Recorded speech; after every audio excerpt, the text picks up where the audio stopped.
Directed by That's Eli right. Wolf. That's right. We have a freaking title sequence. That's right. This is for the best and brightest of 2021 fantasy football. It's the 2021 Lightning Round Fantasy Awards. Of course, Gary Britt and Andrew Cooper alongside Kevin Tompkins here. How are we doing, everybody? It's award season. SCN season. Well, Kev, it's just such a magical evening tonight. I love to see all the is. smiling faces. Britt, can we get a closer peek at that sequin cape that you are wearing tonight? Yes, you can. So it's floor length. Britt, who are you wearing tonight? Yeah, it looks like she robbed Stevie Nicks' grave. Well, she's not dead. Oh, sorry. That's right. And she is Mother Witch. So yes, I take that as a very big compliment that I'm channeling. You're killing it. This is awesome. I love this. This is my favorite day. Yeah, that 14 people will see. So I love this. Absolutely. Yeah. So we're going to be giving away some awards here, tonight. And you know what? From the red carpet, the is palpable here. The whole scene is a buzz here, in Fargo, North Dakota. Somehow got rid of all the snow. So, you know, it's, they wouldn't let me in. You guys are like front and center in there. They wouldn't let me in. I didn't meet the dress code, so it's okay. You know what? I'll stand up for the common people here. Well, we appreciate you, Hollywood, baby. Yeah. Weather in the storm. Well, to all four of us, cheers, guys. We have our champagne glasses. I don't. Are any of us actually? Are any of us? Well, you're not in, Kevin. Are any of us actually drinking real champagne? That's a real question because I'm not. This is a beer. This is a hard seltzer. Very hard. I have some downstairs. I have a full ass bottle downstairs. So He's just gonna be chugging them. in the backup green room, by the way. That'd be the classic. Not allowed inside. Just chugging straight from a champagne bottle outside. Fun Yeah, fact: they North said Dakota does not allow champagne flutes. It's a state law. That's Classic. true. Or like musical flutes. Like we are uncultured swine here. That's true. Everything he just said is true. Yeah. Yeah. Right down to it. So let's talk about some fantasy awards. I mean, we have the red carpet rolled out, the best and brightest. Let's talk. I don't want to get into the main stuff just yet. Let's talk about what just happened while it's fresh in our memory. The fantasy playoff MVP. I didn't want to go full bore into the regular MVP, but since it's fresh, it just happened. The fantasy playoff MVP. Whoever in the esteemed gallery here that wants to go first, by all means. I think I should kick us off because I have a different answer for once than everybody else. I'm going to go with Mark Andrews, man. The dude crushed it. Like, he came on for what? I guess I always still think of week 14, so I'm just going to throw it in there. But week 14, 11 for 115 and a touchdown, 10 for 136 and 2, 8 for 125 and 1. And even in a down week, he still was 6 for 89. I mean, you can't get better than that in the fantasy playoffs at a tight end position. A player that ended up finishing in half-point scoring. He was the wide receiver, I believe, 6. Like, he ends up being pretty much a top, I think, 14, top 15 flex on the season. It's just, it's uncanny what he was able to do down the stretch. And who was that with? Tyler Huntley, of all people. So, to Mark Andrews, I salute you. Cheers. Mark Andrews is a star. Like what he did this season, and when you consider all the factors, right? The fact that he's still only 26 years old, he's tied to Lamar Jackson and apparently Tyler Huntley too. Like the fact that he's got the age, he's got the red zone presence. Nobody has more end zone targets than him over the last 3 years in the entire league. Nobody is even close, really. And he's going to keep doing it. To me, he is the number one dynasty tight end right now, just because he's in that position. Like, you can argue that Kelsey is better in the short term. You can argue that Kyle Pitts is only 21, but there's nobody that has that mix of being in their prime right now and is as dominant. So to me, I think Mark Andrews now is the number one dynasty tight end. I don't know, but no doubt a great pick for fantasy playoff MVP. Yeah, he was really impressive. Everybody thought, after last year that he was going to have kind of this regression season and that he wasn't going to live up to the hype. But not only did he live up to the hype, like he surpassed it. And it's just insane. Yeah, Andrews is stud. It's weird that he was picked, as tight end 4, 5, even sometimes 6, compared to, some of the others. And, you can make a case for, the whole Kelsey, Waller, and Kittle thing. But, I mean, Mark Andrews has to be the if he's not number 1, he's number 2 redraft tight end going into 2022. That's going to be interesting how that shakes out as far as, industry, if Kelsey is still going to be up there just based on almost what he's done, or if they're going to give Andrews that nod. So Andrews has been awesome. I'm going to go with my playoff MVP. I'm not going to lie, I did not see this one coming, just because usually I get things wrong. Fantasy analysts get things wrong. It happens. But this is the one thing that I actually did get right. Maybe not in the playoffs, but Joe friggin' Burrow put up almost 1,000 yards passing in 2 games against Baltimore and Kansas City. People are looking at that Kansas City matchup when people were drafting Cincinnati Bengals and be like, that's going to be a tough matchup for everybody. Higgins, maybe not so much Jamar Chase, because he certainly has, merit in this discussion too. But Joe Burrow, almost 1,000 yards passing, 8 touchdowns, was QB1 both weeks. He literally willed your team to fantasy titles if you had him and started him. The titles that I do have were basically thanks to Joe Burrow. I don't know how you can make a case for Mark Andrews. You can make a case for Jamar Chase. You can make a case for one more guy that I think we're going to mention here. But Joe Burrow is just clear cut for me. Yeah, Joe Burrow is my choice too, as well. So that's 2 votes for Joe Burrow. Because, if you really think about it, he did have the down week against Denver, week 15. But if you have the bye week and had Joe Burrow, you steamrolled. 4 touchdowns back-to-back weeks. Like, all you had to do was survive that 1 week, and then it was wheels up. It's very difficult to lose with a quarterback dropping 40 points both weeks. Yeah, 40 plus. much. It's like it kind of reminds me of that year that like Cam Newton just kind of like took over, and if you had Cam Newton, you won. Peyton Manning's done it before, and at the end of the year this year, that was kind of Burrow. So he gets my vote for playoff MVP for sure. Yeah, I was struggling a little bit in the Warrior Bowl. It's kind of similar scoring to Scott Fish Bowl. So, the sacks, the interceptions, the incompletions, all of that takes away. But Burrow didn't have any of that either. Like, not only did he throw for all of the almost 1,000 yards, like he did it almost flawlessly. He's like the highest rated quarterback under pressure this season. He's amazing. I got distracted.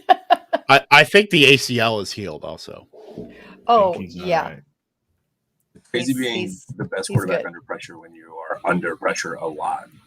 All the time. Yeah. It's wild. But it just, that Chiefs game, just nothing like those wide receivers. Like if it's either Higgins going off, it's Chase going off, or both going off. And Boyd's stepping up. Just Burrow has just been a revelation. Yep. He's been sacked 51 times this year, which is insane. That's wild. Yeah. But hey, he persevered. So I think Joe Burrow, based on the votes, he gets the award then, huh? Joe Burrow, your fantasy playoff MVP. Britt, I know you had one person that you also wanted to mention as well in that discussion, even though we are giving this to Burrow, but we'd be remiss if we didn't leave out a nominee. Yeah, let me just say before she talks that we already decided on Burrow, so whoever she says, boo. Is this going to be like the Kanye, like interrupting Taylor Swift? Like I'm gonna let you finish, but Joe Burrow had one of the best fantasy playoffs of all time. So go ahead, tell us. Yeah. So it's Amon-Ra St. Brown. Since week 13, he's had double-digit targets. He had 4 touchdowns over that span. He hauled in damn near all of the receptions or the targets that he got. I mean, he did 2 of those games with Tim Boyle as his quarterback. I mean, you can't leave that guy out of the conversation.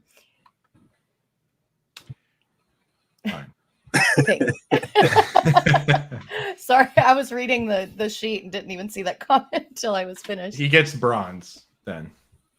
Joe Burrow, gold, silver, Mark Andrews, and bronze to Amon-Ra Brown. Playoffs? Don't talk about playoffs. You kidding me? Playoffs? As the playoff MVP. It has to be. Yeah, absolutely. And not bad for a 4th-round pick. The greatest fourth round wide receiver pick of all time. He still has to surpass Jamison Crowder. It's going to be an uphill battle. He got him. I mean, Brandon Marshall. It was like DK Metcalf and Budda Baker. He got him. Brandon Marshall's out there too. All right. What's next category? Next category. Let's go with breakout player of the year. I'm going to let you start this one off, Coop. Yeah, well, because I got a pretty easy one, and it's a guy that we knew what he could do. It. We knew he was a high caliber player. We've seen the numbers regarding him. You know, his team independent and line independent stats. You know, yards after contact, things like that. The team has been bad this year. It's finally been good. So he had the yardage. He had the touchdowns. It's Joe Mixon. He was available at the end of the first and the second round, which to me, that makes him a player that any person could have picked him. Like, we always get locked into this idea that you have to take Christian McCaffrey. You have to take Devontae Adams. You don't have to take anybody that you don't want to take. So anybody could have taken Joe Mixon if they wanted to. Anyone could have taken some of these other players if they wanted to, but you could have taken him. And this is the year he finally put it all together, broke out. He was the top 3 running back. So that's my vote for breakout player of the year. Yeah, I love it. He did it behind that line, the same line that gave up 51 sacks to Joe Burrow. You know, he's not exactly a pure pass catcher. I mean, he did catch a few passes, but that wasn't his big strength. You know, he avoided injury for the most part, and he made it work. Had a ride in at the last second. Yeah, Joe. Yeah, I mean, Joe Burrow certainly helped. Was able to thrive in that offense. You know, with all those 3 wide receivers. I mean, that helps, having an environment around you where you have the threat of Tyler Boyd, T. Higgins, and Jamar Chase with Joe Burrow is going to help you. And he was getting volume, upon volume for most of the game. I mean, he had what? Outside of like that middle game stretch where he didn't get over 15 carries, I think every other game he had 16 plus carries. Okay, besides the last game against Kansas City, but then he was involved in the passing game. He ended up getting 20 opportunities. But yeah, I mean, volume. I mean, how many top 5 finishes? I think he had 6 top 5 finishes. So, I mean, Joe Mixon was one of those 3 league-winning backs for me, behind Taylor and Eckler, but Mixon absolutely got you there. And behind that line, we all just were left it almost for dead because of that line and because of the injuries. And it was just awesome to see him put it all together. I loved it. I'm just going to continue on with I just did a last minute pivot here. And I didn't even think about the fact that this is now the 3rd Bengal that we're talking about. I don't care. T. Higgins, man. I'm going to, he's Kevin's boy, and Kevin has made me follow T. Higgins. And I think last year we all saw that he could be very good, but he was good, but hampered by quarterback play, whatever it was. This season, he hit the ground running as a good wide receiver, and then mid-season just hit his stride and just exploded. And I think there's a good chance that if you got deep into the playoffs, it was because you had T. Higgins for that stretch mid-season where he was going triple digits, multiple touchdowns. Like it was amazing. And again, we just talked about Joe Burrow being great. Like, talk about breakout. A breakout to me is somebody that's consistently going to continue to grow, and that's going to be T. Higgins with that offense. And it's awesome. Even down weeks, he never killed you. He might never have been great, but he didn't kill you. And I don't know. It was fantastic to see. And I think especially the 4 of us in our text chain. I mean, the catches he made. It wasn't the Chiefs game; it was the game before. I mean, that catch that he made, That was Moss against Baltimore, Yeah, that was, so that was a big boy catch. Yep. It was crazy. And I think that everybody was a little bit worried about them drafting Jamar Chase over Sewell. And they thought that it was going to take away from Higgins, which it did in the beginning of the season. But as defenses kind of had to modify their scheme to cover Chase, then it just benefited both of them. And they took pure advantage of it. And it was great to see.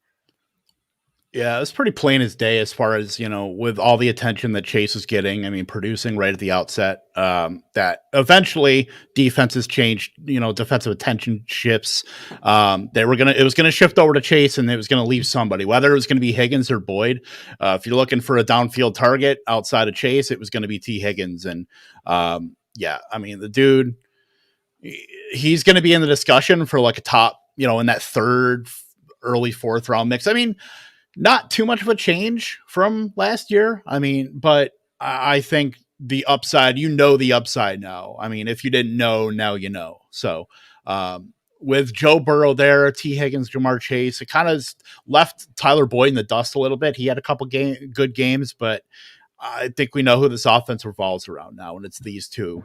Higgins is definitely in that that upside discussion where, I mean, if something happened to Chase, I mean, you'd be looking at T. Higgins as, I mean, geez, he could be not just a target dominant, the high A dot, we know his jump ball radius and everything like that, but he could be target dominant as well. Don't let Jordan Loop hear you bringing that Tyler Boyd slander, man. What's he going to do? Take back his graphics that he made, by the way? I mean, let's not tempt him. Okay? He's a little busy. He's in his own baby bowl. Double dad. Shout out Rob Norton. Shout out Andrew Cooper for winning the baby bowl, by the way. Yes, raise your glasses, y'all. What's up? For charity and for me. Mostly for you.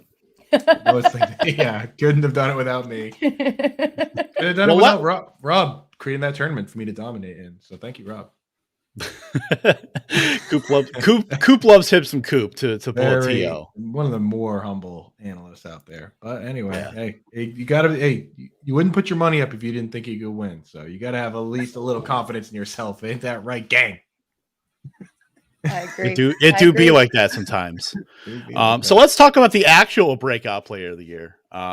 For me, it's almost a no-brainer. And I had to take him over T. Higgins. I'm sorry. But for me, it's got to be Deebo Samuel. Deebo Samuel, I mean, he was pretty much not left for dead, but his taste was soured a little bit with that Jones fracture that he had in 2020, where he was going in about the 6th round and about round and a half before or after Brandon Ayuk. But the dude absolutely showed. I mean, when Brandon Ayuk wasn't a factor in the offense at the beginning of the season, he was wide receiver, 2 behind Cooper Kupp was wire to wire, but behind him it was Deebo Samuel, and then he ended up shifting into the run game and just adding another avenue to where he can absolutely win you weeks, and he done that. He's done that. I mean, this offense, people want to say, George Kittle, Deebo Samuel, Brandon Ayuk, it's going to bog down these guys. But Deebo was the breadwinner of this offense. Brandon Ayuk wasn't. He was good in flashes when he did come back. I don't know if that was, injury or whatnot. And then Kittle had his blow up weeks, but it was consistently Deebo Samuel in this offense. And that middle stretch where he was only getting, 1, 2, 4 targets, he was pretty much putting up his consistent stat, his fantasy points in the run game, scoring touchdowns. So, if they keep that role for him in 2022, I mean, you could see him being a top, 7, 8 drafted wide receiver. It's really going to hinge on who is at quarterback for the 49ers, whether they go full bore into Trey Lance or whatever they do with Garoppolo. I mean, it's just a murky situation a little bit there, but I mean, smart money is they invested in Trey Lance. It's time to give him the reins and see what he can do. So I think that's going to help out Deebo Samuel more than anybody else in that offense. So all full steam ahead on Deebo Samuel. Yep. And I mean, this was kind of, going into his 3rd year, it was a make or break situation for him after being just consistently injured in his first 2 years. And he broke that injury prone stereotype like right out of the water. I mean, you couldn't stop him. Defenses couldn't scheme for him. You never knew what Shanahan was going to dial up for him to do. And that, to me, that elusive kind of offensive playmaker is what gives him the edge over some other people who could very well be on this list. I believe during the Texans game, they put up a stat that he led the league this year in yards per rush and yards per reception. I don't quote me, but I think that that's the case, which actually would make sense because he was such a leader for the first half of the season in total yards. And then after that, his receptions dropped significantly. So it kind of makes sense that at least the average would stay there. I would say that, yes, not only is this a breakout, this is break the position. It's insane. He had 17.9 yards per reception. And then also had, I think, over 6.5 yards per rush. Like, it's crazy. I saw that this was going to win. I had to put on my Party Flamingos shirt. I don't know if you can see it, but I had to. I was just like, dude, Debo, let's go. Debo, man. Yeah, and I can tell you for a fact, one stat he definitely led the league in, and this was actually, I saw that this was measured, I think it might have been Fantasy Pros. It was he led the league in plays that make it happen. And that's a fact. Like, this dude, there's only a couple players that we've seen teams just completely lean into, like, no matter what they needed to do. I don't care if the receptions went down. The receptions went down because the carries went up, because they needed somebody to carry the rock. You know what I mean? Like Debo Samuel, Cordarrelle Patterson was that kind of guy. I mean, we've seen Christian McCaffrey be that guy in the past, as the running back. Like, you expect the running back to be the running back and also catch a bunch of passes. You don't expect a wide receiver to catch a bunch of passes and then also come in and be the running back. But when they needed a guy to score in the red zone, they would give him the ball and he would score from like 11 yards out. You know what I mean? Like, just ridiculous stuff. 7 yards out, 6 yards out, like plays that you wouldn't normally just line a guy up and hand him the ball. So like Debo definitely is a good pick there. And I only picked Joe Mixon because I wanted to say his name, even though Debo is already picked for this. So cheers to Debo Samuel for the breakout player of the year. We salute you. Cheers. Basically, Debo Samuel is what we wish Cordarrelle Patterson would have been. Yeah.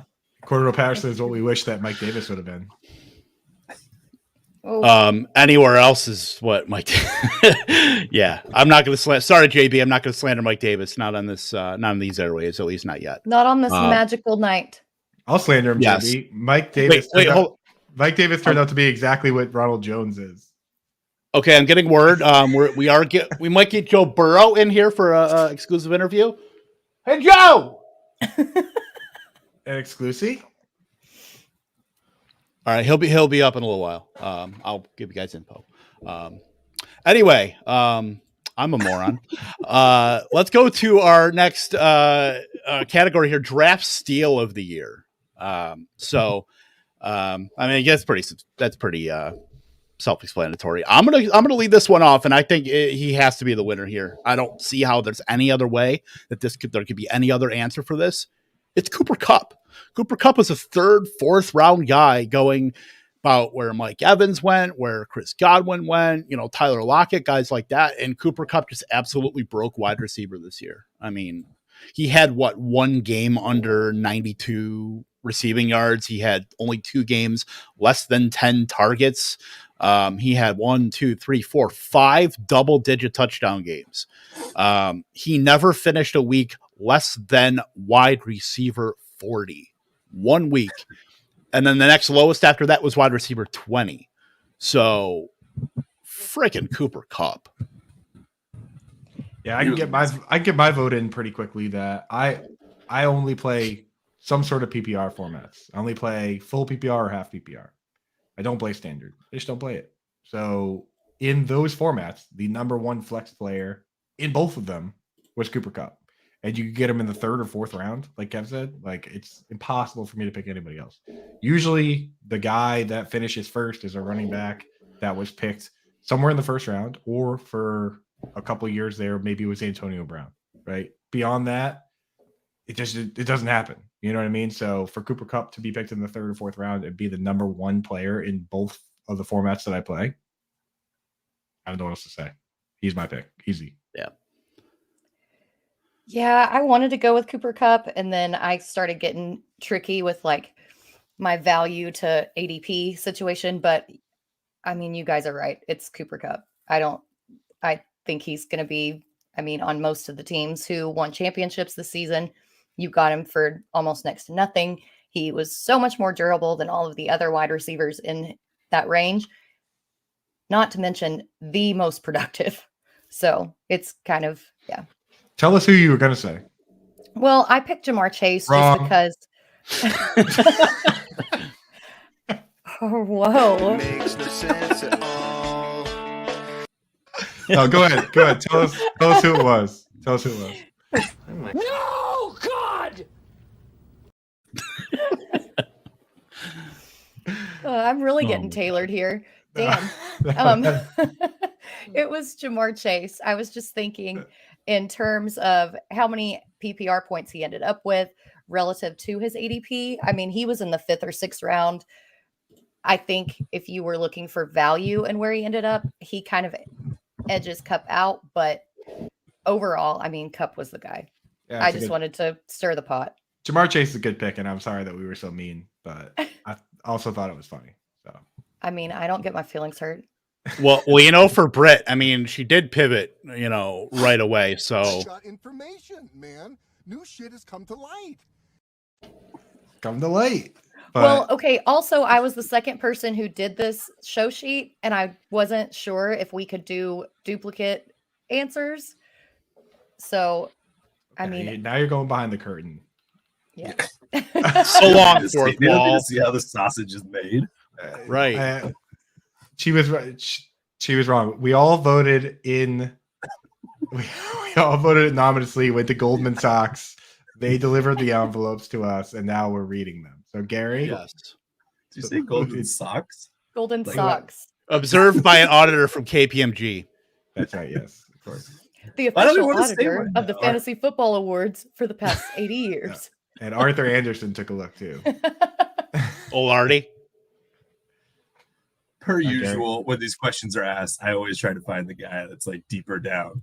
And James Conner, man. I mean, I get that this all rests on touchdowns. Anybody had 14 touchdowns on the season.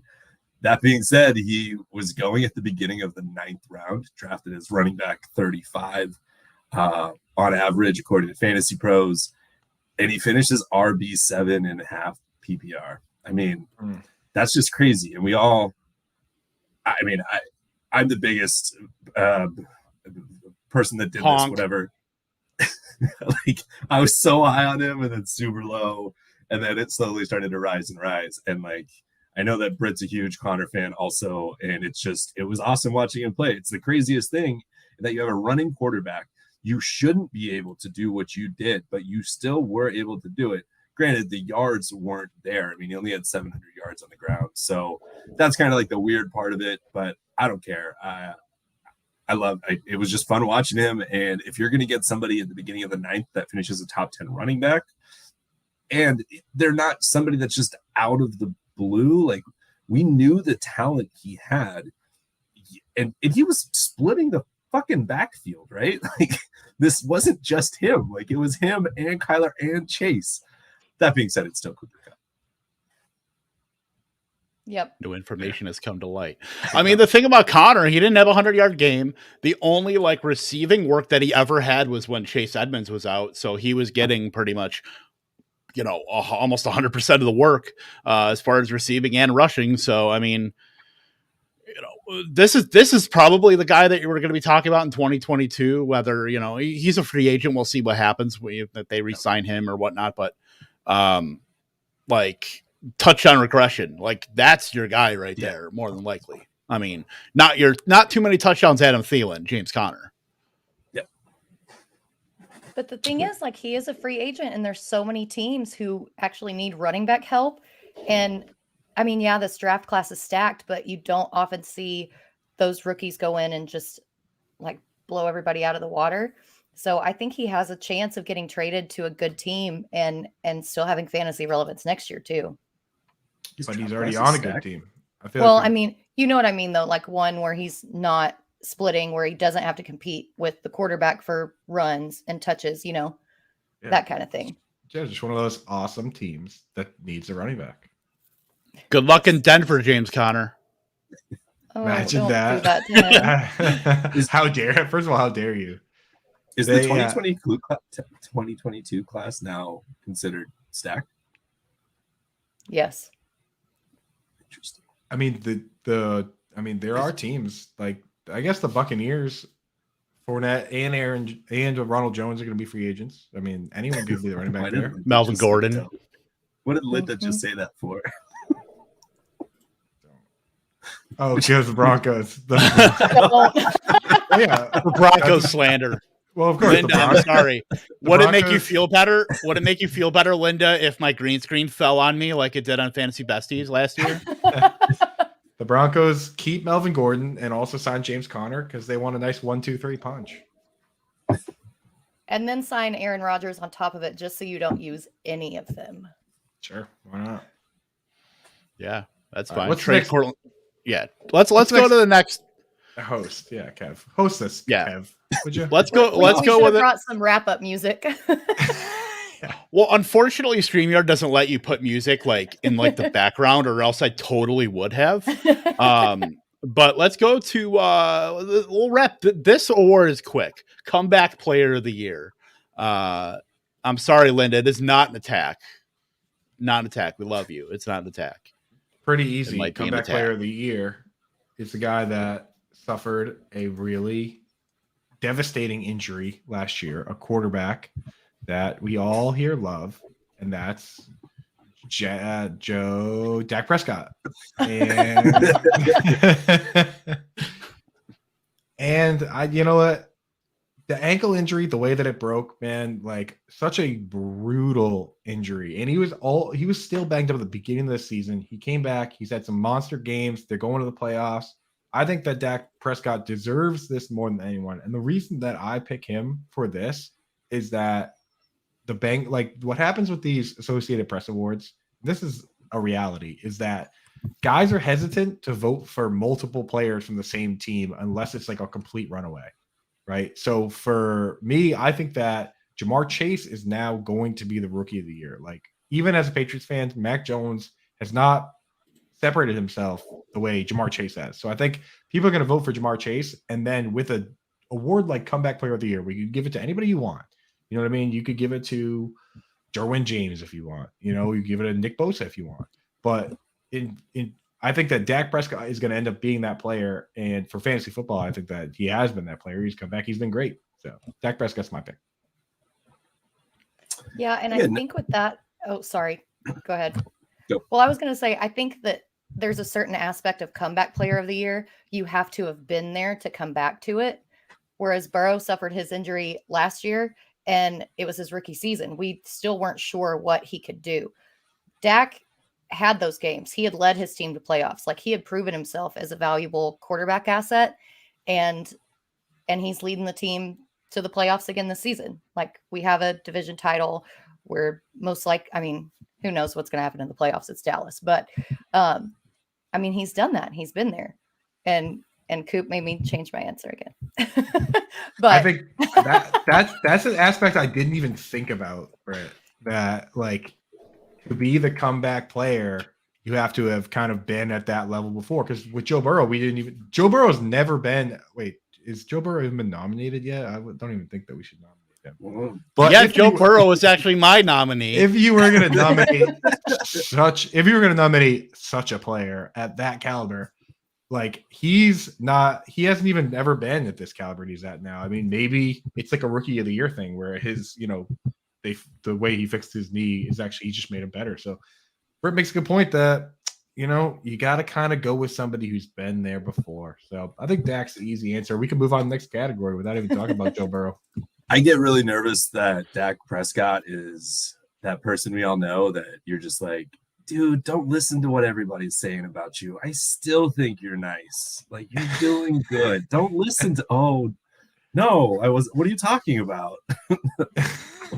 Dude, he dudded so much. Like, I get it, come back and whatnot, but I don't know. If Kevin wants to talk about his nominee, this will be a lot easier to I've got compare. information, man. New shit has come to light. He just Fine, had. it's Dak Prescott. He was just as good. He was just as good as, not just as good, but almost as good as Joe Burrow last couple games. And we already gave Joe Burrow an award, so I think that's also part of what this academy does here. Well, I just got word that since we gave that award to Dak Prescott, Joe Burrow will not be joining us. So thanks. I'm Dak sticking with Prescott. Joe Those Burrow. divas. Gary's trying to just. He's trying I'm to pick sticking up with the Joe pieces. Burrow. Like he was coming back from an ACL. Plus, he had that offensive line to deal with. The entire narrative around, they took Jamar Chase. This is crazy. He's going to get slaughtered. 51 sacks. Whereas we have the Cowboys, whose defense became like epic and are like amazing defense. I'm sorry, and it just I'm still. I didn't vote for Joe Burrow because he allowed himself to be sacked 51 times. That's a negative stat. Also, Gary, it says on the show sheet that you picked Dak Prescott.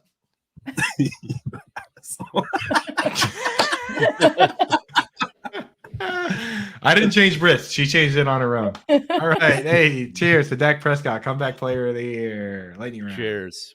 Yep. You know what? You convinced me. I mean, that was a good point. So, all right. Next one. All right. Next one. Fantasy Rookie of the Year. Ooh. Lots of nominees. Might not be able to pigeonhole this onto one guy. But whoever wants to start off, because I started off last time, I believe. I'll start off. Maybe. I'll start off. This one goes out to a loyal friend of ours and a friend of the show, Lindelians, Evan McPherson. She told me Matt Gay and Evan McPherson. Where I couldn't get Matt Gay, I picked Evan McPherson. Let me ask you this. If you look at all the other positions in fantasy football, is there a rookie that finished second at their position besides Evan McPherson? Number 2. Kicker number 2 on the season. So for me, it's kind of hard to argue that there was a kicker at their position that finished better, that played better, or honestly was more of a consistent fantasy asset. I mean, the leagues where I had Evan McPherson, I picked somebody else up for the bye week, and I just kind of used him all season. So, shout out to Linda. She killed it with her kicker rankings, and McPherson's my pick. We don't have to pick him as the overall guy, but I just wanted to make sure he got named because, to go out and pick a rookie kicker the way she had these dudes ranked, Evan McPherson and Jose Borregales, who the Tampa Bay has been protecting on their practice squad. So this kid could be good as well. Like, there's nobody else out there that's going out and finding kicker prospect.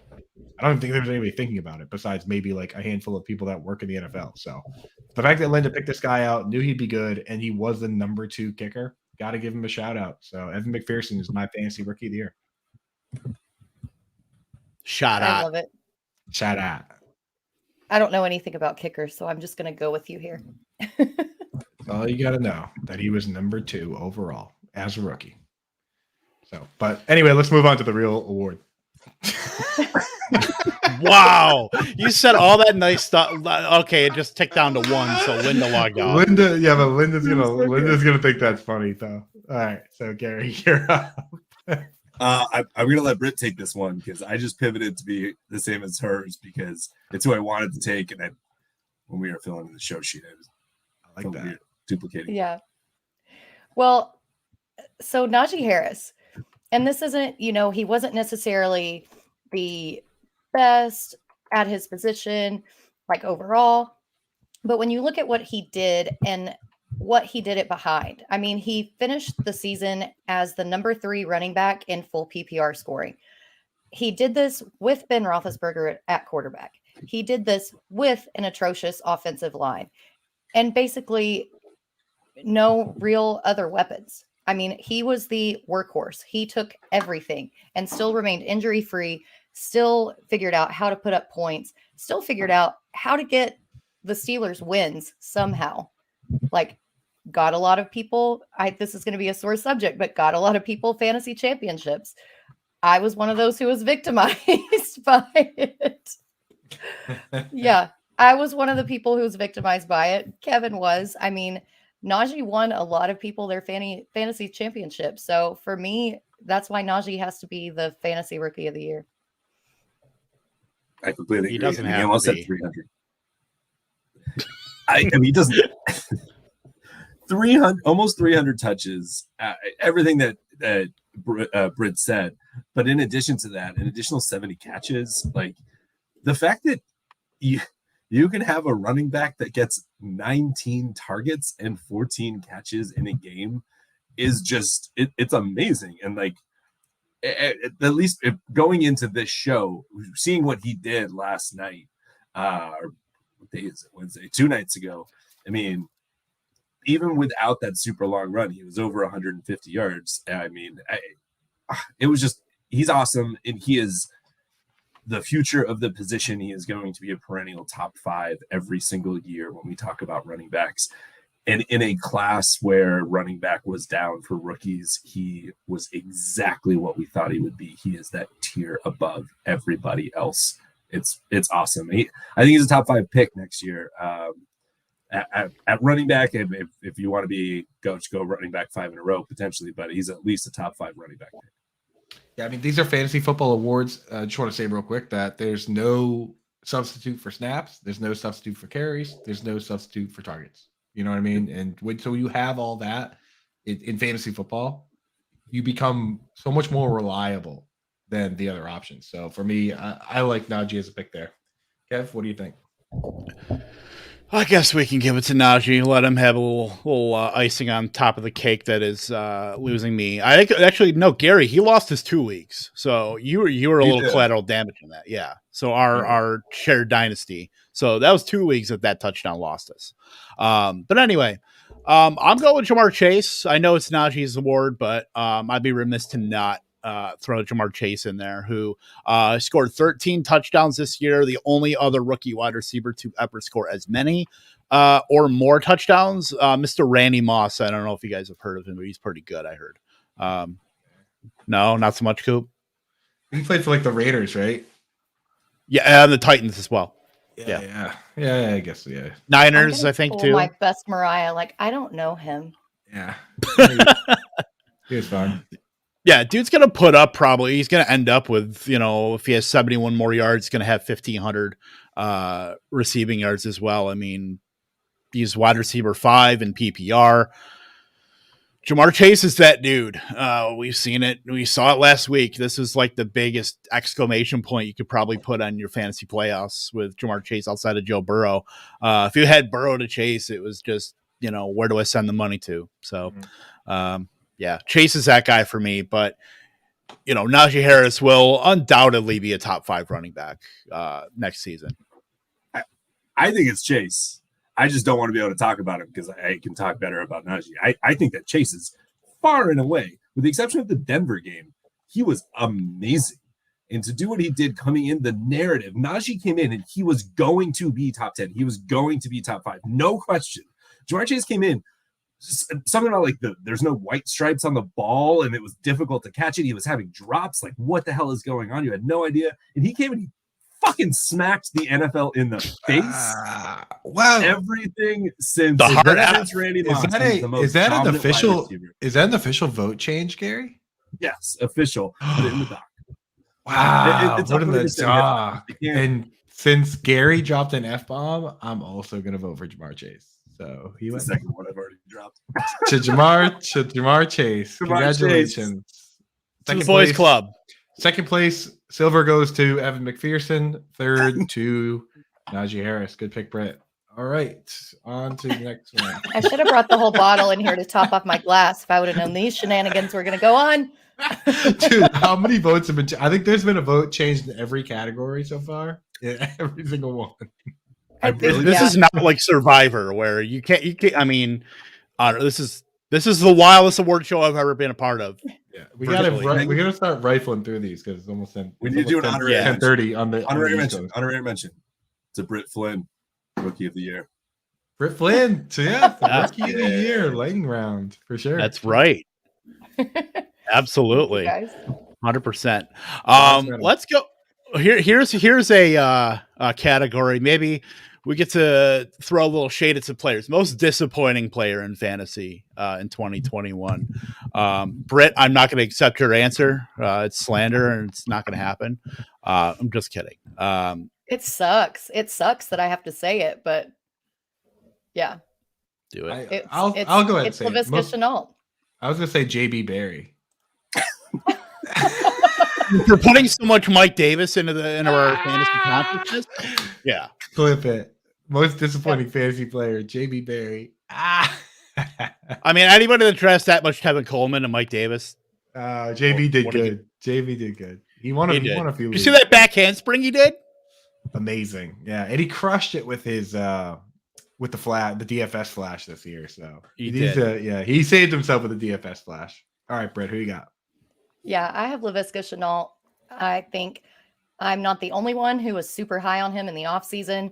He had a new coach, new quarterback, all these new things that were supposed to go great for him. ETN gets hurt in preseason. So, we're going to move him to the pass catching role that ETN was in.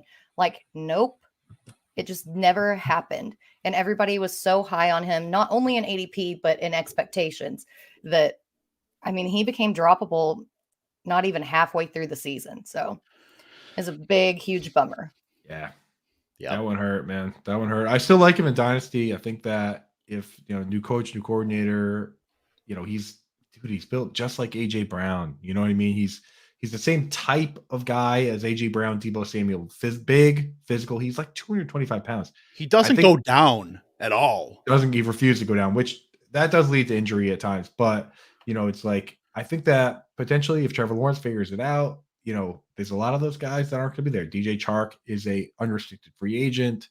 Marvin Jones is going to be 32. The long term, I think he could be okay, but Britt is absolutely right. Super disappointing this year. Just you couldn't use him. You couldn't start him, right? Like that, and that's the biggest thing. I'm going to do what we in the biz call a tease and say he still had his highest weekly PPR output of 15, actually 16, 17 points. So he's not the most disappointing player. We'll get there. I'll say mine. This guy, I kind of jumped off him at the very end when I saw like the odds coming out for like FanDuel and DraftKings, and they were really low on this guy for yardage totals. But I still had already drafted him in a bunch of best ball leagues and stuff, and it was Brandon Ayuk. And here's what I'll say about Ayuk is that he came on at the end of the season, right? Like Gary knows it. He was excited there. But if we're talking about most disappointing player, this isn't most disappointing playoff player or anything like that. During the regular season, if you really think about what this guy did to your fantasy team, is he came out and he did nothing, right? And he did nothing for 6 games, including a bye week, right? And then he had a game where he got a decent amount of snaps, but didn't really do anything. Then he had one game where he caught a touchdown, and then the very next week he had, 36 yards, whatever. So we're talking about 10 weeks of fantasy football. So 10 weeks, and you have 14 weeks to make the playoffs. And you couldn't trust this guy. You were starting him the whole beginning of the season when he was killing you. Then you couldn't trust him. And then by the time he was doing anything, maybe you finally started starting him. But the rest of your team better have been carrying you because he just absolutely smoked you, man. And even the worst part is that there were people that dropped him to waivers. I didn't drop him in any leagues, but I know of plenty of people that were even more mad at this guy because they dropped him to waivers and then he started doing something. I think that brings him over the top of disappointing into like the negative realm of disappointing, where is there anything worse than dropping the guy and then having him do well for somebody else? It's just like the disappointment that Brandon Ayuk was able to squeeze out of fantasy gamers this year. I think it's difficult to top. And yes, Coop, I will answer your question. Yes, there is somebody. There's somebody that is more disappointing than that. At least Laviska Shenault is wide receiver 58.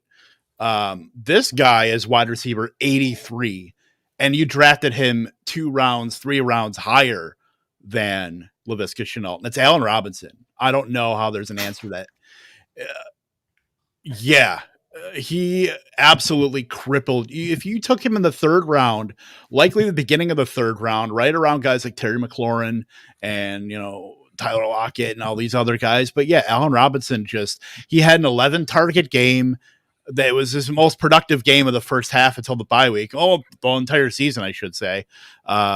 he had a touchdown, but good Lord, he had 11 targets and then it just cratered with Andy Dalton and then Justin Fields. That whole offense, he was playing while that offense was trying to find an identity, and he was just lost in the shuffle, but he didn't really help himself either, with his own play. I mean, you've seen guys, kind of lift up I mean, Brandon Cooks is doing what he's doing with Davis friggin' Mills. Like, I'm sorry, I would call those two comparable, Davis Mills and Andy Dalton, and then, throw however you want to feel about Fields and the beginning stages of his, starting and getting his feet wet. But Allen Robinson was just, you couldn't start him after like week 3. And then some people still did.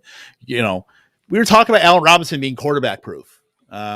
He was up until now. And it's funny because I believe it's on this show, I was saying Allen Robinson might have the best quarterback situation he's ever had, considering he's played with Blake Bortles and he's played with Mitchell Trubisky and all these other guys, but it just didn't matter. Allen Robinson was just hands off. And then, you dropped him after his bye week and never really picked him up. He played 2 games, had 6 targets, a total of 6 catches for 49 yards in both, combined in both games. You never touched him. And we live in a world I can't see it's anybody but Allen Robinson.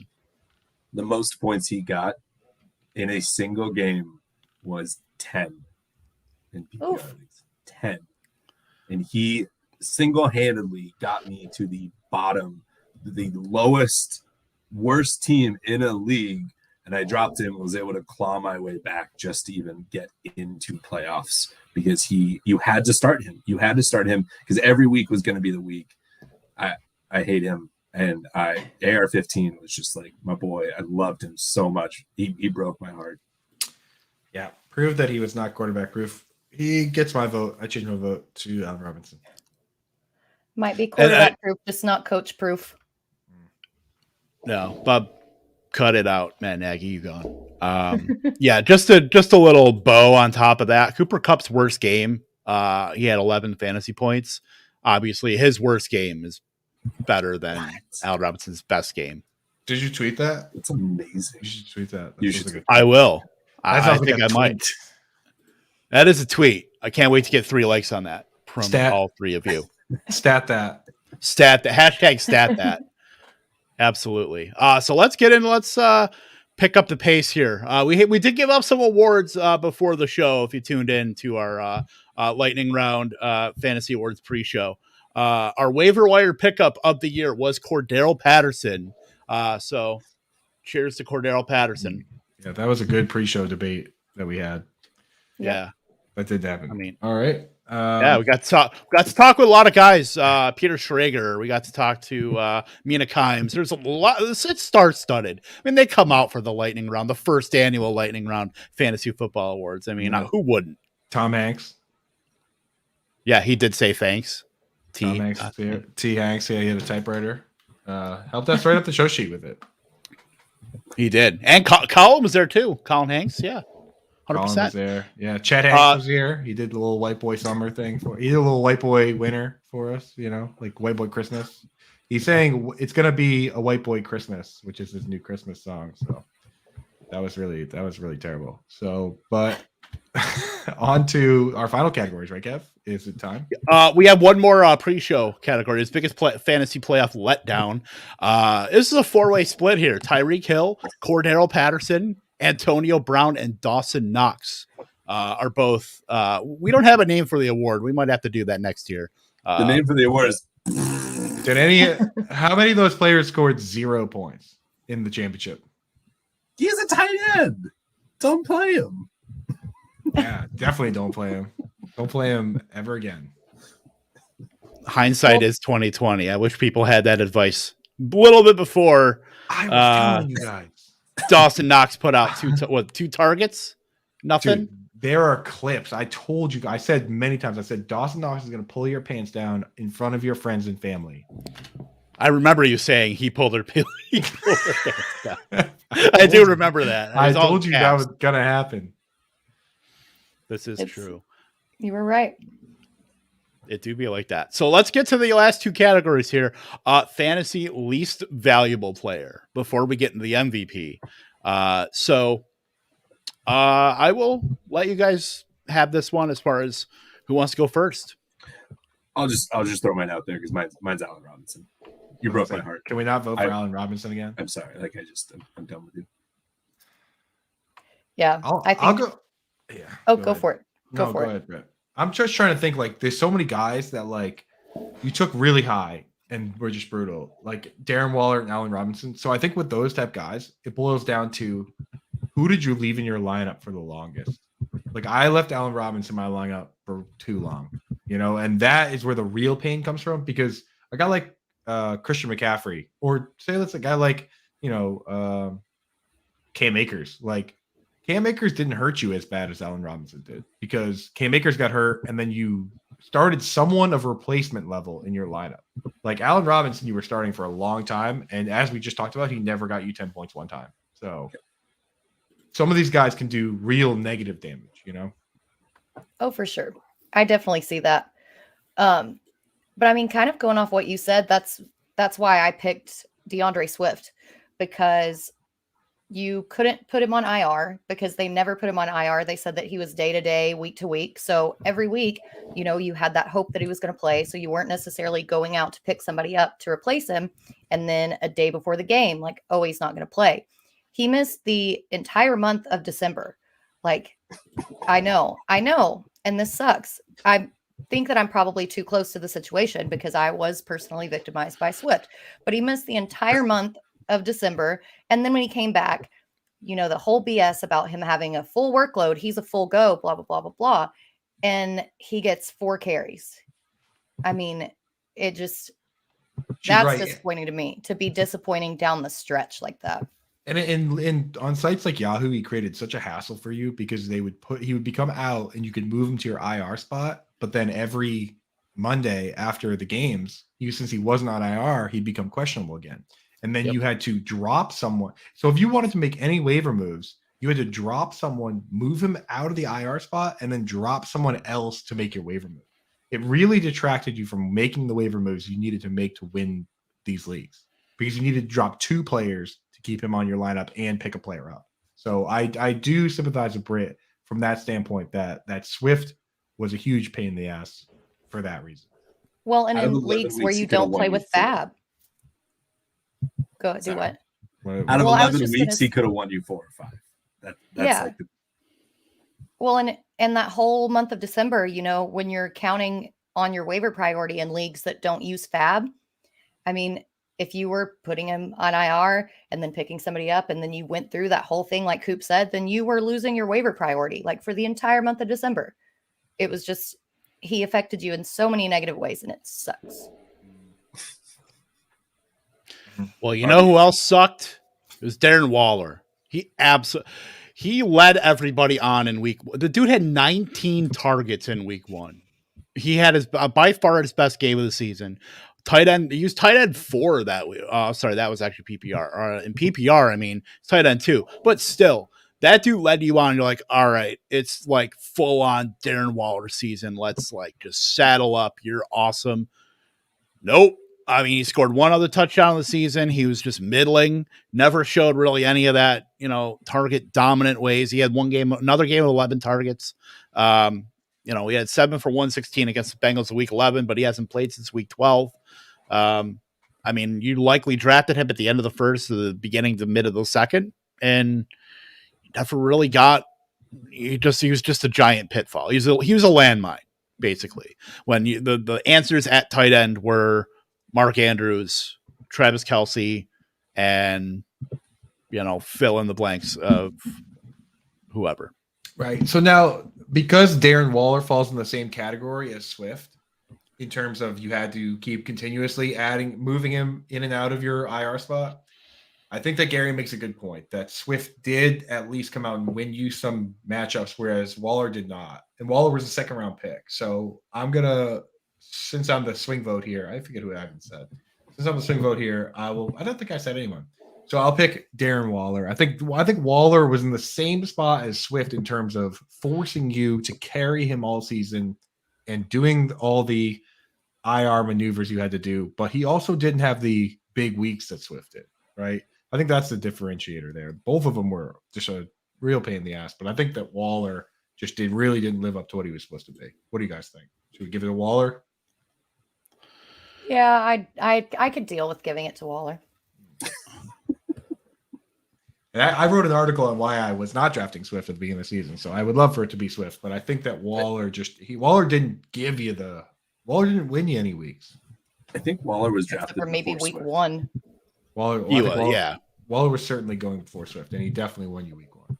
So I'll tell you exactly what happened in my league. I drafted Waller as at the 12 in round 2, and then third round reversal or whatever happened, and I drafted Swift right after him. So they literally went right next to each other. How much money did you win?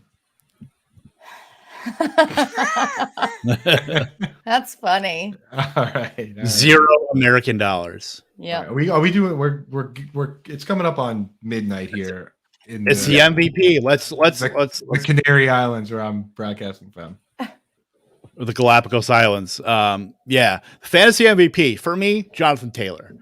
I mean, you could give it to Cooper Kupp. I have no problem with that, but I think just Jonathan Taylor, based on, I mean, he had the least steam out of any like running back going.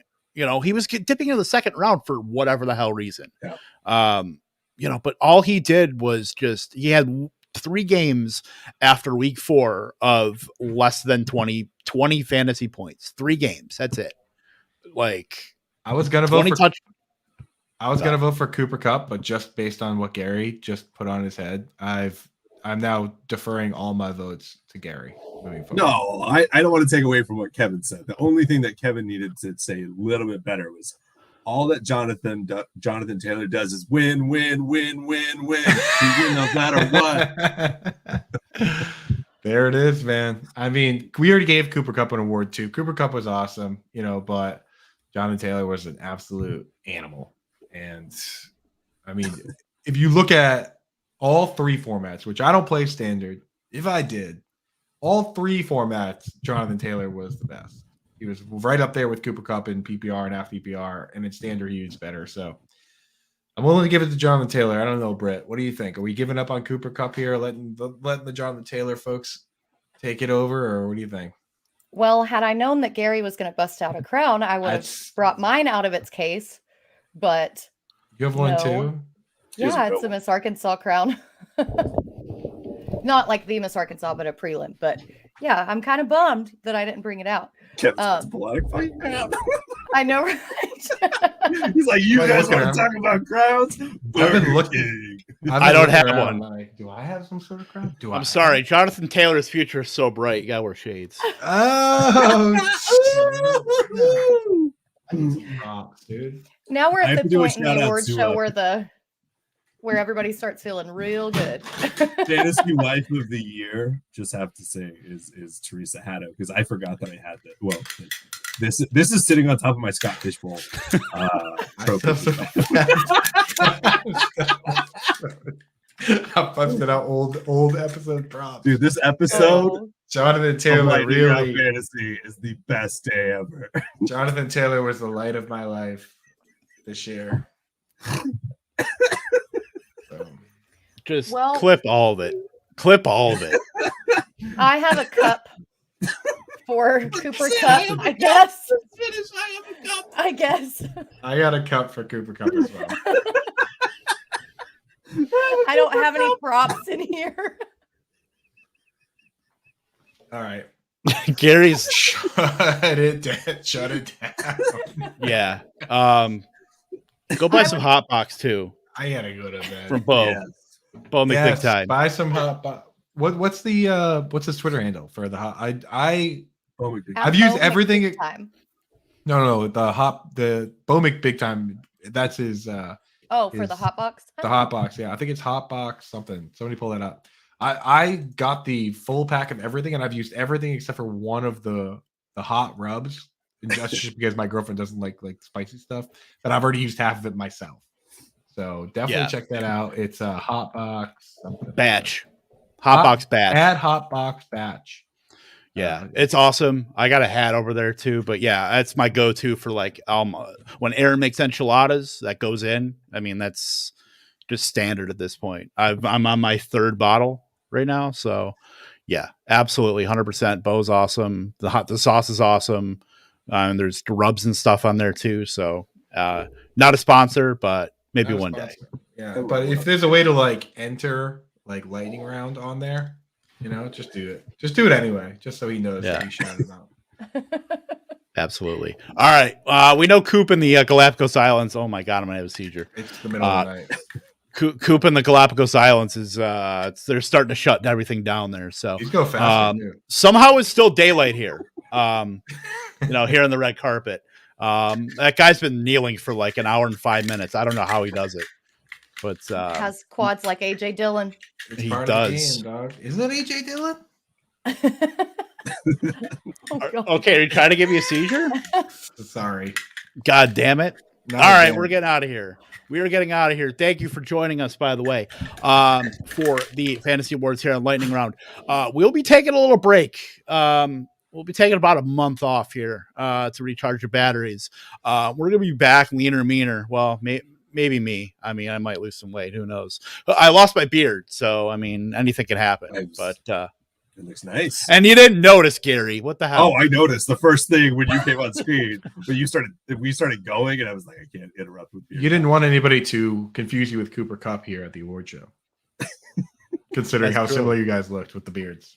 I do really like your cap, by the way. It's a fancy cap. Thank you. I was a taxi driver in my my former life. So I love it. Phenomenal. All right. We are phenomenal. Arugula. Should we just like finish out the season? Slap a with tongue on the everybody mic. 3, 1, 2, 3 toodles.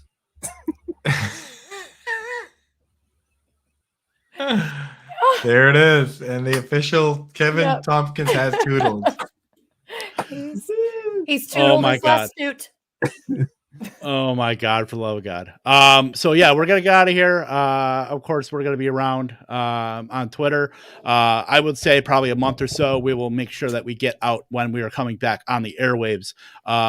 So before that, I'm Kevin Tompkins, of course, Gary Haddow, Andrew Cooper, Britt Flynn, at Haddow27, at Brett_Flynn, at Coop A Fiasco, and for me at K Tompkins I Toodles.